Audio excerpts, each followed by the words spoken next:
Grantarat Srimad Bhagavatam ki jai. All glories to the Assembly devotees Hare Krishna. All glories to the Assembly devotees Hare Krishna. All glories to the Assembly devotees Hare Krishna. All glories to Sri Sri Guru and Lord and all glories to Namah Vishware Krishna Prestha Bhutale Srimate Bhaktivedanta Swami Niti Namine Namaste Sarasvati Gauravani Prasarine Nirvisesuni Varipaskatestare Om Namo Bhagavate Vasudevaya Om Namo Bhagavate Vasudevaya Om Namo Bhagavate Vasudevaya Om Namo Bhagavate Vasudevaya Om Namo Bhagavate Vasudevaya Om Namo Bhagavate Vasudevaya. This morning we are reading from Srimad Bhagavatam, Canto 6, Chapter 5, Text 31. This chapter is Narada Muni cursed by Pratsa and Raksa.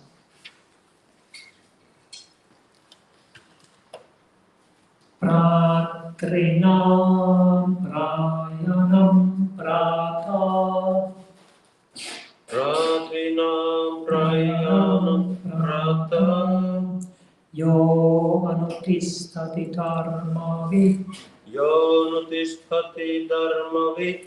Sapunya pantu puruso. Sapunya pantu purusho. Marutpi sahamodate. Marutpi sahamodate.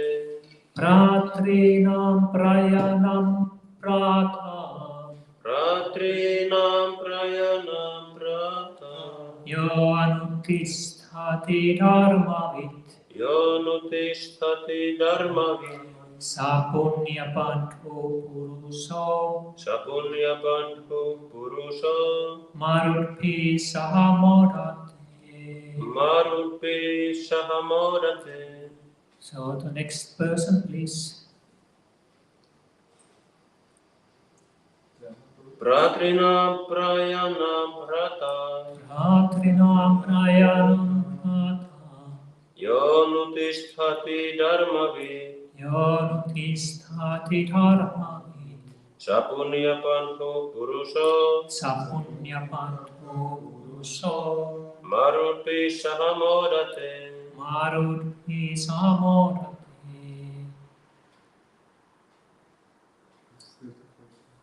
Ratrinam prayanam brata.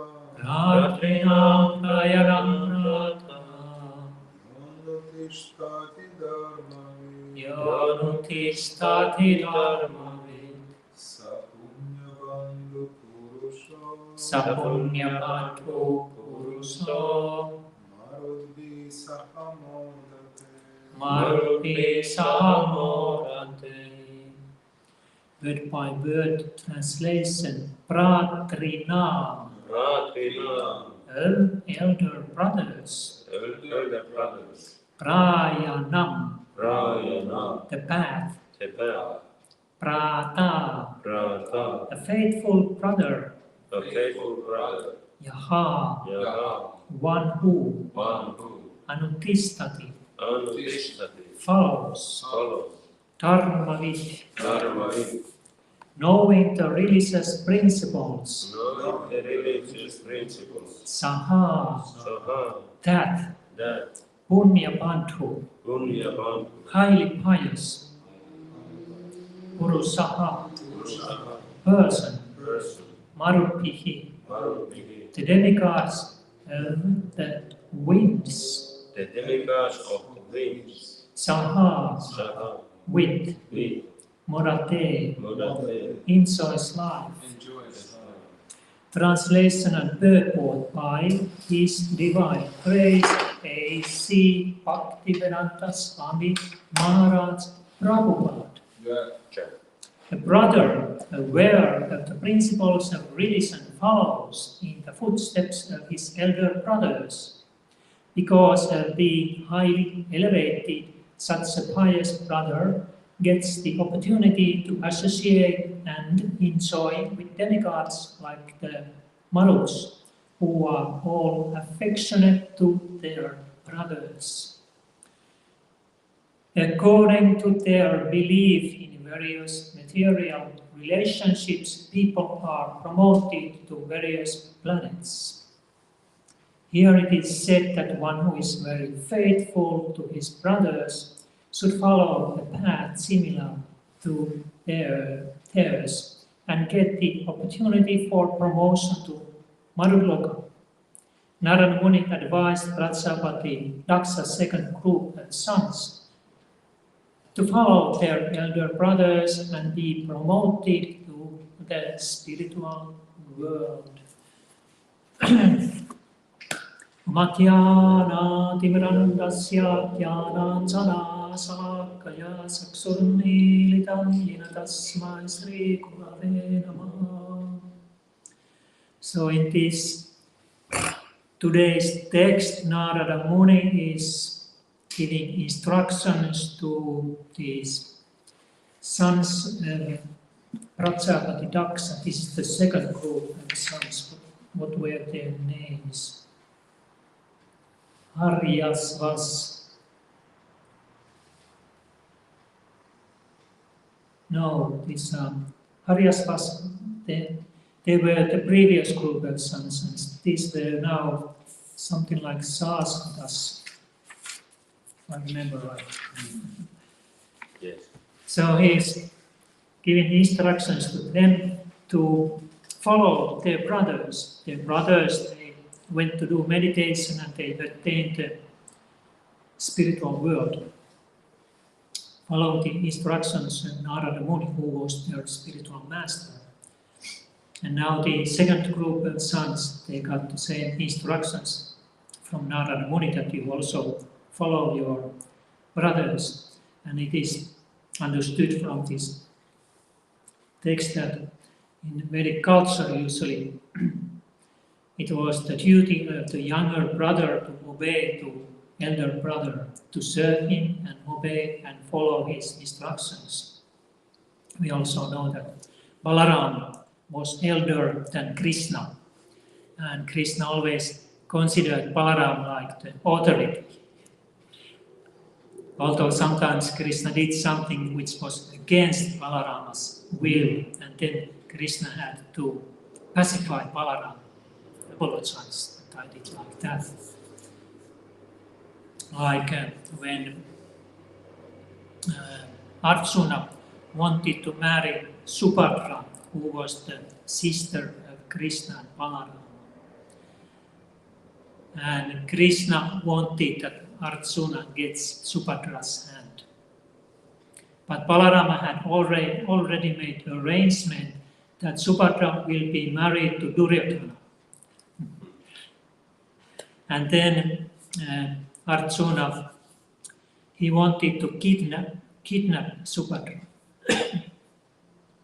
As we have learned, this kidnapping a wife was like not so unheard thing in the dealings between this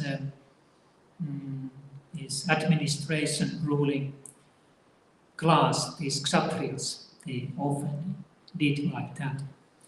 So Arjuna disguised himself as a mendicant, and he went to the house of Krishna and Balarama, where Subhadra was living. And of course, mendicants, they were respected always, and this Arjuna in disguise of mendicants was also respected in the house, and he stayed there for some time. And then he was waiting a proper opportunity to kidnap Subhadra. Of course, Arjuna has already seen that Subhadra was willing to that marriage, not so that somebody was kidnapped against her will.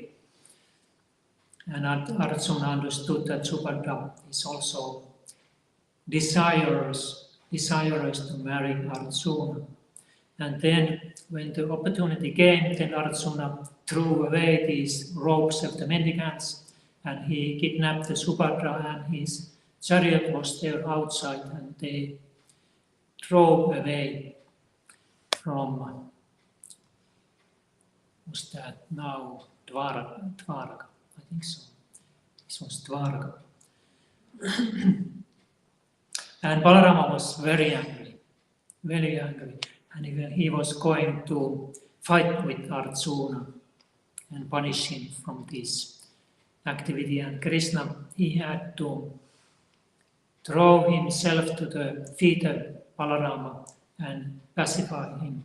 And then Balarama was pacified, and he accepted this marriage between Subhadra and Arjuna.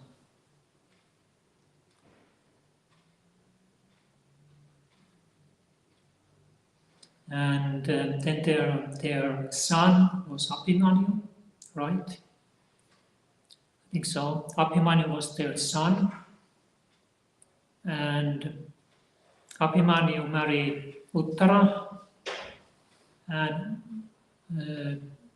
Parikshit was born Uttara. And Abhimanyu himself, he fell on the battlefield Kurukshetra. And then Arjuna wanted to retaliate this unfair killing of his son. And he made this terrible vow that I will kill this Jayadrata, who was actually responsible of this unfair death of his son, before sunset. And if I cannot do it, I step into the fire. This was the nature of these Kshatriyas, this ruling class people. They were they have this nature, very strong, very fiery nature. And the opposite party on the battlefield, they heard about this vow, and they kept the Jayadratha on the back, so that Arjuna couldn't reach him during the daytime when there is a battle. And then when the sun was going to set, and then there was not much time anymore, then Krishna had to help Arjuna. So Krishna arranged the clouds to cover the sky, so that everybody thought that sun has set. And now Arjuna couldn't kill Jayadratha, now he has to step to the fire. And then Jayadratha also came to front, because he thought that now it's safe to come.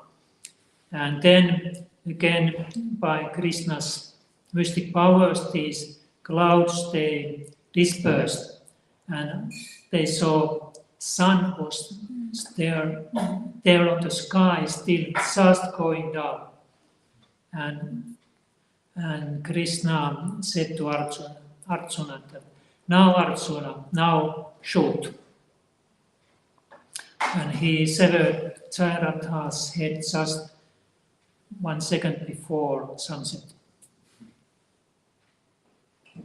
So this is the very culture, younger brother always obeys the elder brother. And here it is said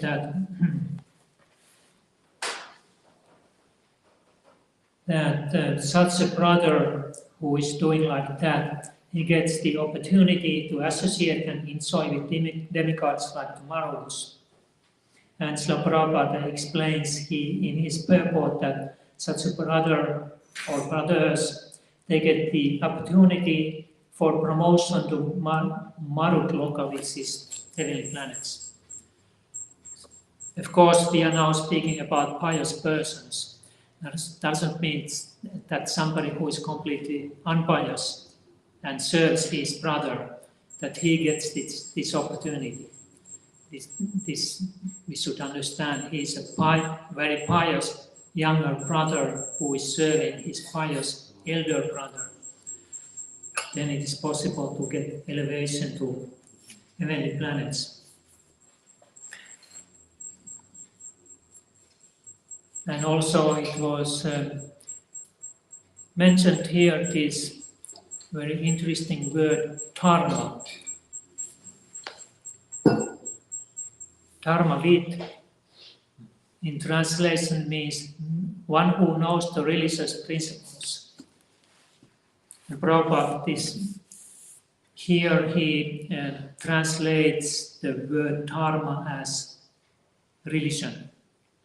But as you know, you have read Prabhupada's books, and dharma has different translations according to context. Sometimes it is like duty. Like we know this Varna Ashrama Dharma, the word dharma is there. And it means that the society is divided into 4 Varnas, and people, at least Brahmanas, they have these 4 stages of life. And to follow this system, this dharma, it's duty. And then dharma is also translated as a responsibility sometimes, and moral codes. Like we were speaking about Kshatriyas. Kshatriyas, they follow this Dharma Shastra, which means that there are certain moral codes for Kshatriyas. How do they act on the battlefield? How do they act outside the battlefield? And their dharma is to follow these moral codes.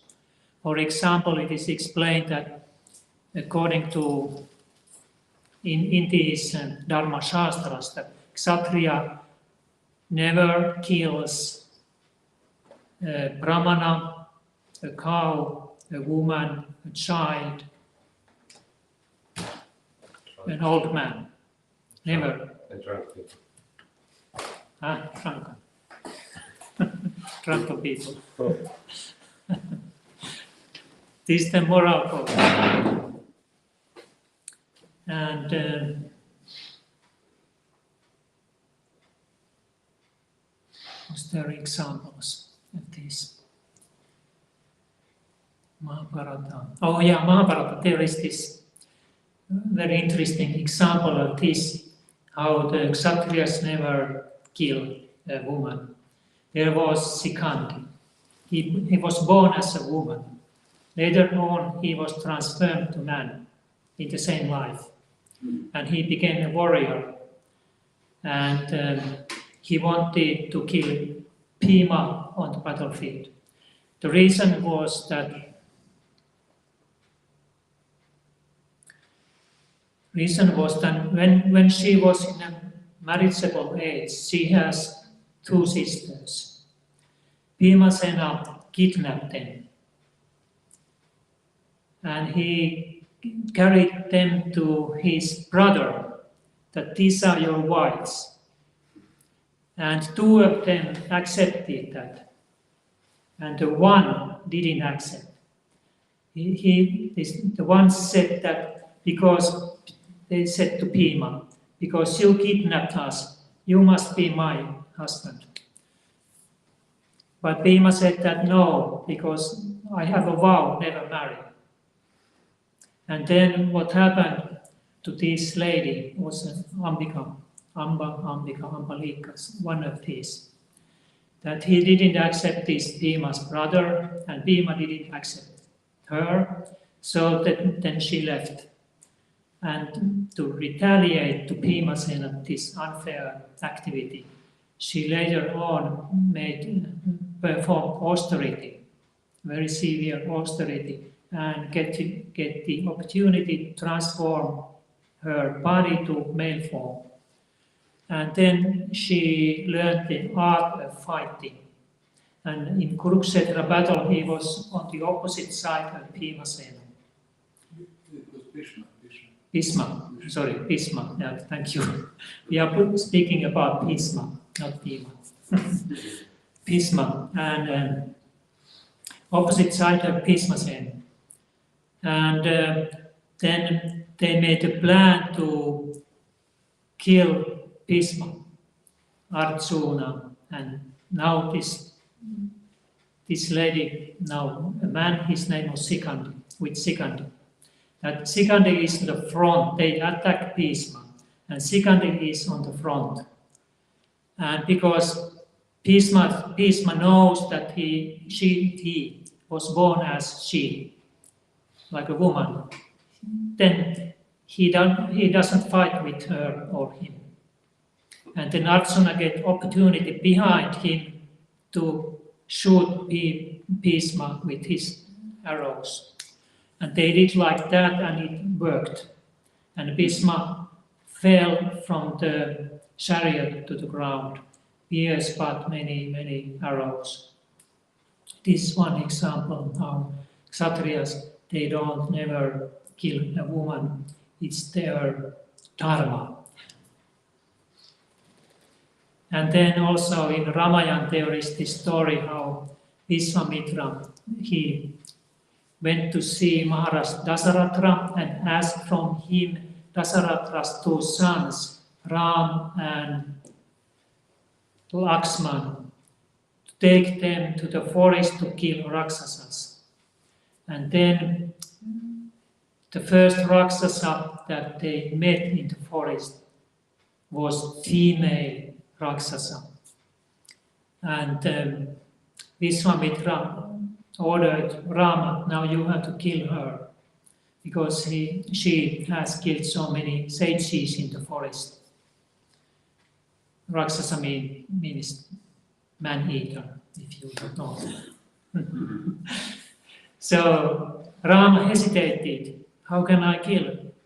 Because she, although she's a Rakshasa, man-eater, it is still female form. But Vishwamitra ordered him that in this case there is no such consideration about male or female. You just have to kill. And that happened. So they never kill woman, cow, brahmana, old man, and then somebody added that drunken person. This is the Dharma, also used like that. Dharma also means responsibility or accountability. That we are responsible to somebody to do something, somebody who is superior to us. And then we have to do that is like our Dharma. Like father may order son that you have to do like this and that. So it's the Dharma of the son to obey the father. But then Srila Prabhupada, of course, he explains also that what is the ultimate Dharma. He explains that Dharma of the living being is to serve. This is very interesting definition also. That is to serve. And he gives examples how all people are serving somebody. We are serving the employer, he gives us money. Employer is serving some superior person or company, and so on. There is always somebody. And somebody who is at the top, he is serving his family, his wife, and so on. Even the dictators, they have somebody, although everybody is serving them, autocrats and dictators. But they have somebody, they have their own family, they serve their families, their supporters, like that. Mafia men also, they don't serve others, they pay money to them. But the mafia men, they serve their family and their relatives and so on. So Prabhupada explains that the Dharma of the living being is to serve. And the ultimate Dharma is to serve the Supreme Personality of Godhead. This Dharma is on the level of the spirit soul. And the other Dharmas that we spoke before, they are on the level of the body. Now we do this distinction between the Dharma of the spirit soul. It is served the Supreme Soul, Krishna. And Dharma, the embodied soul, is different. It is to serve some authorities, some demigods, and so on here on the material world. And then when we unite these dharmas together, then we, with this material body, with these material senses, we serve the Supreme Lord. We are embodied souls. We have this body and senses. We use them for Krishna's service. This is our ultimate dharma. We use this material body also in devotional service for Krishna.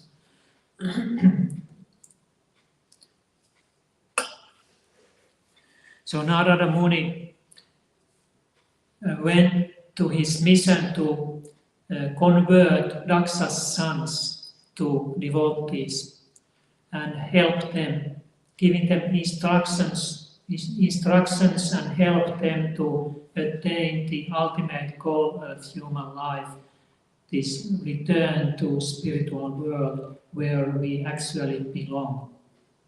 And now he is instructing this second group of sons, and as we will see later on, Daksha he will not like this at all, because he had different plan for his sons. His plan was that his sons, they become Prajapatis in this material universe, and they increase the population here. So it means like a family life. You have family and children and things like that.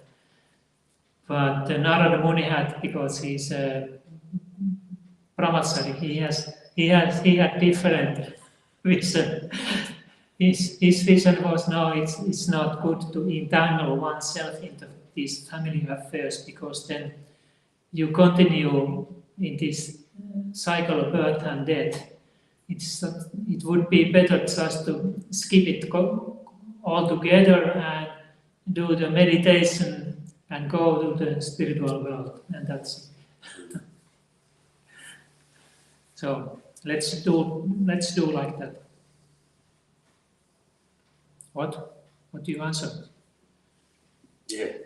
Yeah, but it's not possible. You cannot do it. It's Kali Yuga. Yeah. You cannot go to forest and sit there for the rest of your life and meditate on it. Yeah. There are many obstacles. But What? Because, first of all, our mind. We cannot concentrate in Kali Yuga society. There is no peaceful place for that. There is no peace required for that. Like in this story, I don't know, is this Satya Yuga or Dvapara Yuga or what, but it's the time that there is still peace existing in the world, and you can find a peaceful place where to do meditation. And now we don't find. It's very difficult. And we don't have peaceful mind. It requires that also. Our mind is very restless, and to control it is very, very difficult. As you know, Krishna says in Bhagavad Gita, no, Arjuna is saying that mind is very restless, very strong, obstinate. And to control it seems to be like trying to control the storming wind.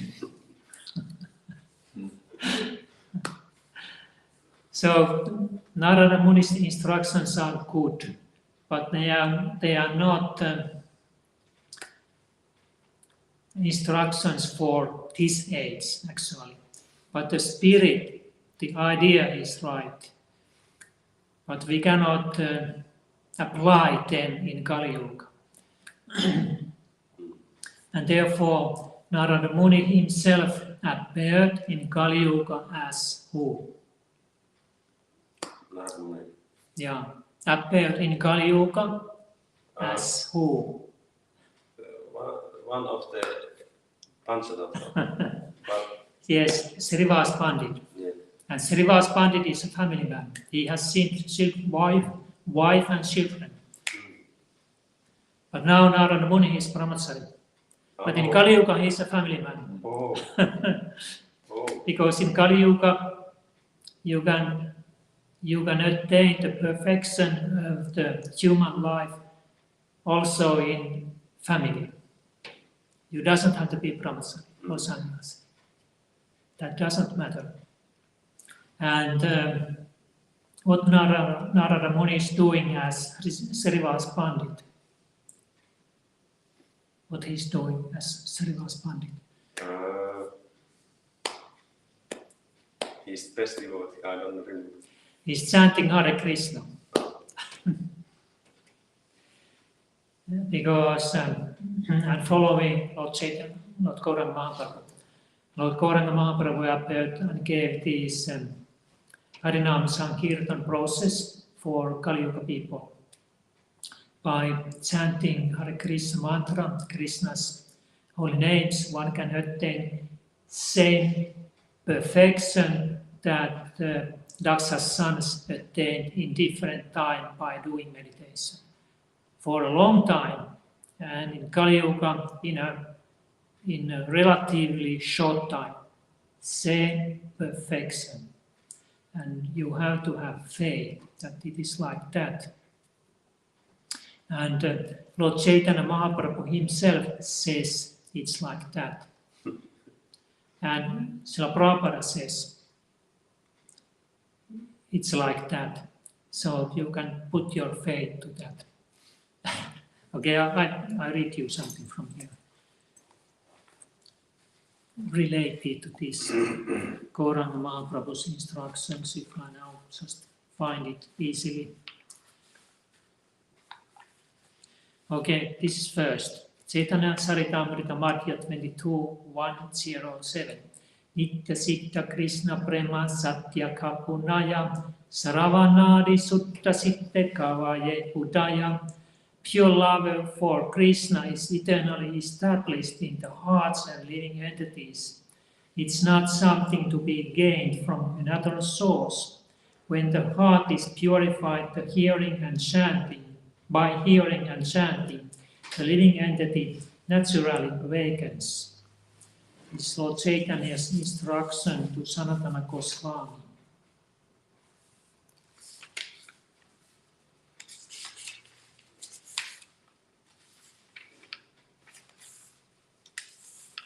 Here, Chaitanya Bhagavatam, Madhya 23:74-81. Prabhu kahe Krishna Bhakti, Hauka Sapara, Krishna Nama Guna Paina, Paliha Ara. Mahaprabhu said, may you all attain devotional service to Krishna. Do not speak about anything other than the names and qualities of Krishna. Apane Sabare Prabhu kahe Upadese Krishna Nama Mahamantra Sunaham Harise. The Lord personally instructed everyone. Hear the Hare Krishna Mahamantra and be happy. Hare Krishna, Krishna Krishna, Hare Hare. Hare Rama, Rama Rama, Hare Hare. Prabhu Bale Kahilana E Mahamantra Iha Chapa Kiya Sape Kariya Nirbandha.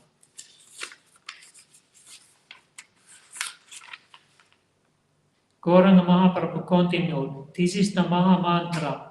All of you go and chant this mantra according to a prescribed number. What is the prescribed number? At least 16 rounds per day. Prescribed number to chant Hare Krishna Mahamantra is at least 16 rounds a day. Maximum 64 Hare Krishna. Okay, thank you for your attention. Do you have any questions or comments? I have a question. You said that everybody wants to serve. When you spoke about this, that this is the ultimate, or this is what we all want to do, we must then direct that service unto the Supreme Personality of Godhead Krishna. But at a beginning stage of being in Bhakti, we are probably, is it true that we are not ready to think that we are serving Krishna? Rather, we should then, okay, we can think maybe serving Lord Chaitanya, but then think, okay, maybe that even that is too high, so then maybe serving devotees in the, serving Srila Prabhupada. But then think, because you're in a new stage of Bhakti and, born into a very conditioned state, so then you think, okay, not even Srila Prabhupada really I can serve, so maybe then serve some devotees in the temple. Would that be a good place to start? Rather than to think even Krishna Chaitanya Prabhupada, would it be good to direct the attitude of service towards people who you see daily at the temple, rather than to start thinking to serve something very high? Or Yeah, this is good comment or question. Yeah, we in the beginning, we naturally serve the devotees. Exactly. And we follow their instructions. They say that do like this, do this service, do that service, and we do like that. This is right. But actually, we always serve some devotees. We never serve directly Krishna. Later on, when we have spiritual master, we serve the spiritual master. And those, for example, pujaris, they don't directly serve Krishna even. They serve spiritual master who actually serves. Is there anyone who actually directly serves Krishna? Yeah, pure devotees, like Srila Prabhupada. So that's the... Yeah, pure devotees, they serve actually directly Krishna. And we serve them. Yes. And one way to serve them is follow their instructions. Yeah, thank you. That was a nice question. Okay, yeah. I have one question about the Kshatriyas that you said that they have the, like, the rules they are following, not killing a cow, not killing a woman like this. So is it like, where it is coming? Is it coming from like, how it has taken that form, like that they are acting that way? Is it like coming, of course it's coming from Krishna, and what happens if some Kshatriya does something like kills, for example, one woman, does he lose his Kshatriya power or something? These moral codes come from Dharma Shastra. It's a scripture. It's there. And they follow that Dharma Shastras. If someone is Kshatriya, poor Kshatriya, so is it like some natural for the heart, for the mind and soul on that level to act like that, or they should practice? Okay, this I don't do this, or is it like? Well, wow. I don't know. Yeah, they have such a nature. They have such a nature that they can follow. That means Kshatriya. He has a certain nature. Otherwise, he is not a Kshatriya. He is something else. He is Shudra. He cannot follow these rules. Okay, he is Shudra. It's not, you don't have to follow. But you are Shudra. But Kshatriya, he has his nature. He can follow. And he can accept it also. He understands that this is right. And they learn these things when they are young. And what happens if he violates these rules? I don't know. I don't remember from Mahabharata or Ramayana. Is there any example of somebody who has violated these rules? But it seems to be that they are condemned, that they are not anymore considered to be Kshatriyas.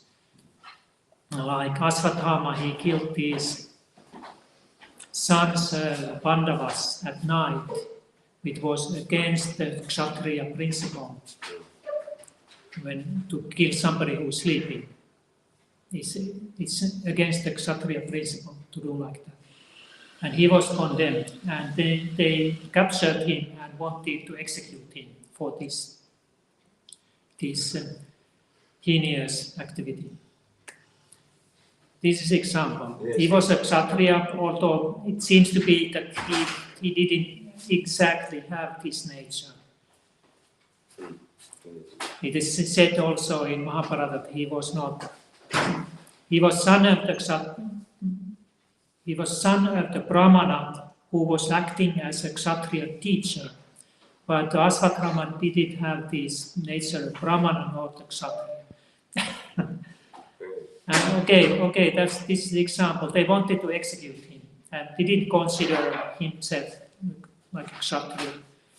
But then something happened and they just punished him in a way that he is not allowed to live in a society. He has to live in the forest for the rest of his life. It's a long story and it continues, but that was the answer. Okay, thank you very much. Srila Prabhupada ki jai. His Grace Hanumanananda Prabhu ki jai. Jai Gaura Bhakta Vrinda ki jai. Warm